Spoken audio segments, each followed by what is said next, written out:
नमस्कार, मैं गजेंद्र प्रताप सिंह। आज स्वदेशी और बहिष्कार आंदोलन के अंदर चर्चा करने जा रहा हूँ। संक्षेप में चर्चा होगी। तो आइए जान लेते हैं कि स्वदेशी और बहिष्कार आंदोलन क्या था और क्यों यह प्रारंभ हुआ। देखिए, अंग्रेजों की फूट डालो और राज करो की नीति जो थी, यह इसको व्यवहार में लाने के लिए तथा उस दौर में अर्थात 20वीं सदी के आरंभ में बंगाल में बढ़ते राष्ट्रवाद को कम करने के लिए अंग्रेजों ने एक बहुत बड़ा फैसला लिया बंगाल की विभाजन करने का। तो बंगाल को अंततः विभाजित कर देते हैं लोग।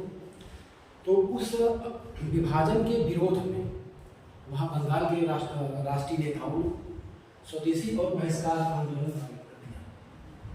जैसे ही बंगाल विभाजन की घोषणा 20 जुलाई 1905 को हो जाती है, उसके बाद 15-16 दिन के बाद अर्थात 7 अगस्त 1905 को एक कलकत्ता के टाउन हॉल में एक ऐतिहासिक बैठक आयोजित की जाती है, जिसमें सूर्यकांत बनर्जी एक प्रस्ताव रखते हैं, स्वदेशी आंदोलन का प्रस्ताव, और यह जो है बहुमत से पारित हो जाता है। और उसी बैठक में स्वदेशी आंदोलन की घोषणा हो जाती है, अर्थात 7 अगस्त 1905 को स्वदेशी आंदोलन की घोषणा हो जाती है। और उसके बाद दिसंबर में कांग्रेस का वार्षिक अधिवेशन होता है, जो कि बनारस में संपन्न होता है, जिसकी अध्यक्षता गोपाल कृष्ण गोखले ने की थी। तो उस अधिवेशन में इस स्वदेशी आंदोलन के प्रस्ताव का अनुमोदन कर दिया जाता है। अनुमोदन के बाद यह आंदोलन और जोर पकड़ा और धीरे धीरे करके बंगाल से प्रारंभ यह आंदोलन एक राष्ट्रव्यापी आंदोलन के रूप में बदल गया। फिर क्या होता है कि इसको जो है, इस आंदोलन के नेतृत्वकर्ता कई होते हैं, जैसे कि हर प्रदेशों में अलग अलग नेतृत्वकर्ता थे जो कि राष्ट्रीय स्तर के नेता थे। जैसे कि अगर हम बात करें बंगाल की, तो बंगाल में सूर्यकांत बनर्जी ने इसका नेतृत्व किया था, और मद्रास में चिदम्बरम पिल्लई ने नेतृत्व किया था, और महाराष्ट्र में बाल गंगाधर तिलक, और दिल्ली में सैयद हैदर रजा खान, पंजाब में लाल लाजपत राय और अजीत सिंह, ये राष्ट्रीय स्तर के नेता थे। इन्होंने इस आंदोलन का नेतृत्व किया और आंदोलन काफ़ी हद तक सफल भी रहा। उसके बाद जो है, अब इसमें जो है कुछ कार्यक्रम निर्धारित किए गए। उस कार्यक्रम में सबसे पहली बात थी कि विदेशी वस्तुओं का पूर्ण बहिष्कार करना और स्वदेशी के उपयोग पर जोर देना और विदेशी वस्तुओं का पूर्ण बहिष्कार करना।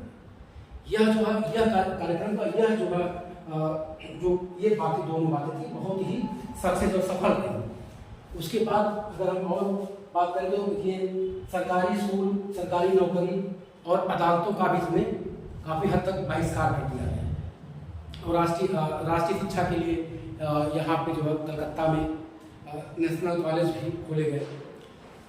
और इसमें जो है महिलाओं ने, मतलब इस आंदोलन का इतना व्यापक दायरा था कि इस आंदोलन में इस समाज के हर वर्ग ने भागीदारी अपनी निभाई। जैसे कि चाहे वो युवा वर्ग रहा या महिला वर्ग हो या किसान या मुस्लिम वर्ग, मतलब सभी वर्गों ने कमोबेश इसमें अपनी भागीदारी निभाई।